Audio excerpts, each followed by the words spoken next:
Grief is not a staircase. There is no orderly progression, no top floor to reach, no neat linear path from one stage to the next. This is the first, and perhaps most important, truth you need to hear. So let's just for a moment take the map you were given, that tidy 5-step checklist, tangentially set it aside. Not because it was made with bad intentions, but because it was a map for a different country. And you, my friend, are navigating the vast, unpredictable, and sacred wilderness of your own unique loss. When our world is shattered by loss, we crave a map. We desperately want someone to tell us where we are and what comes next. It's a profoundly human need to seek order in the midst of chaos. And so we cling to the idea of the 5 stages: denial, anger, bargaining, depression, acceptance. It gives us a sense of control, a belief that our pain is, at the very least, predictable.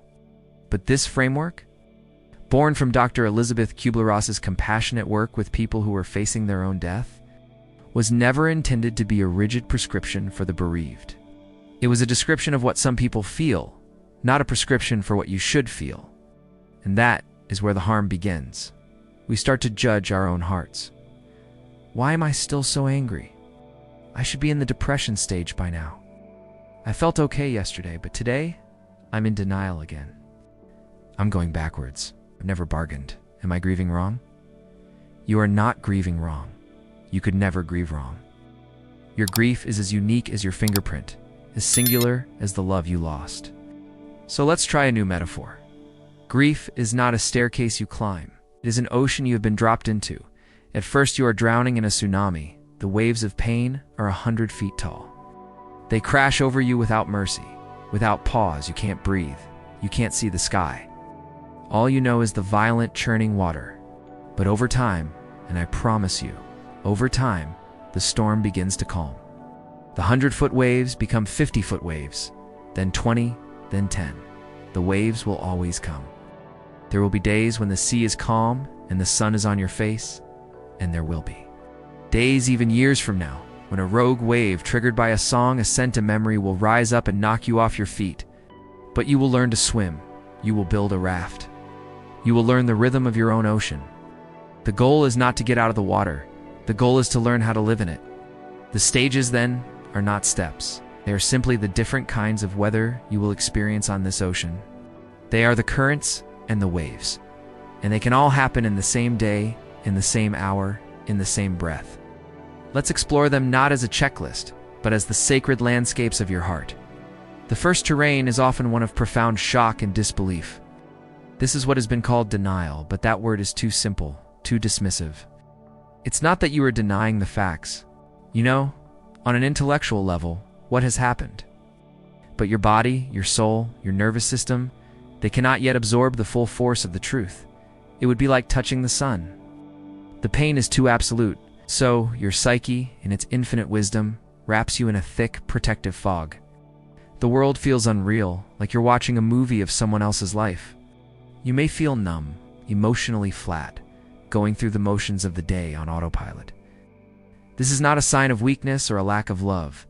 It is a sign of your brain's profound love for you. It is a merciful circuit breaker, a biological grace period, giving you time to assemble the resources you will need to face the unfathomable. This fog will lift, but trust its wisdom while it is here. It is protecting you. Then, there is the fiery, jagged landscape of anger and protest. This is a wave that can feel frightening in its intensity. It is a raw, primal scream against the injustice of it all. You may be angry at the universe, at God, at the doctors, at the world for continuing to spin when yours is stopped. You may even feel flashes of anger at the person you lost for leaving you. And then you feel the guilt for feeling that anger. But please understand this. Your anger is a loyal bodyguard. It is a sign of a heart that is fiercely protesting its own shattering. It is a testament to the depth of your love. Love and anger are two sides of the same coin. Both are powerful, activating emotions that say, "This matters. This should not have happened." Let the anger move through you. It is the part of you that is refusing to let your love go quietly into the night. You may also find yourself lost in the winding, circular paths of bargaining and magical thinking, the land of what if, and if only. If only I had called them sooner. What if I had insisted they go to the doctor? If only I'd said I love you one last time. Your mind will play these loops endlessly. It is a desperate, heartbreaking attempt to find a sense of control in a situation that was completely out of your control. Out of your control? It is the mind's refusal to accept its own powerlessness. This is not a rational process. It is the magical thinking of a child who believes they can reverse time if they just find the right combination of words, the right apology, the right regret. Be gentle with your mind as it does this. It is not trying to torture you. It is trying, in its own clumsy and frantic way, to find an alternate reality where the loss did not occur. And then there is the heavy, desolate landscape of disorganization and despair. This is what has been labeled depression, but it is so much more than sadness. It is the profound disorientation of having to exist in a world that is forever changed. The person you lost was not just a person. They were a part of the architecture of your life. They were your future, your past, your daily routines, a part of your very identity. And now there is a gaping hole where they used to be. The world loses its color. Food loses its taste. Your sense of purpose evaporates. This is not a mental illness. It is a sane and appropriate response to a devastating loss. It is the weight of their absence, a physical ache in your chest. This is the part of grief where you are not just mourning the person, you are mourning the life you had with them. And you are facing the terrifying task of having to rebuild a world you never asked for. Finally, we come to what has been called acceptance, and this is the most misunderstood terrain of all. Acceptance is not the moment you are cured of your grief. It is not the day you wake up and are suddenly okay with what happened. You will never be okay with it. Acceptance is not about liking the reality. It is about learning to live with it. It is the process of integration.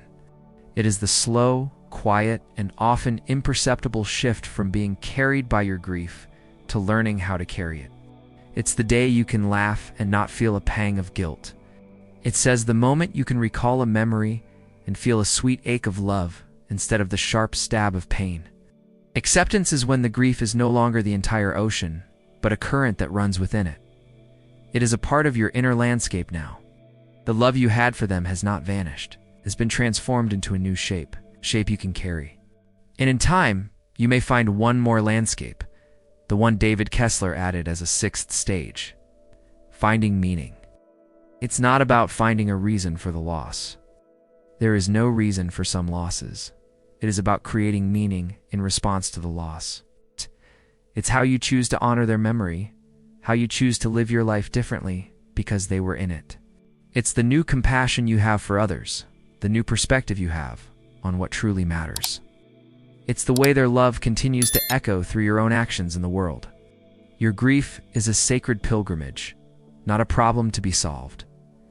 There is no timeline. There is no right way to do it. The only way is your way. Be patient with the storm.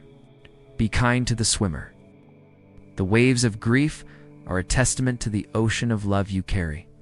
And that love, in its final and most enduring form, is what grief truly is.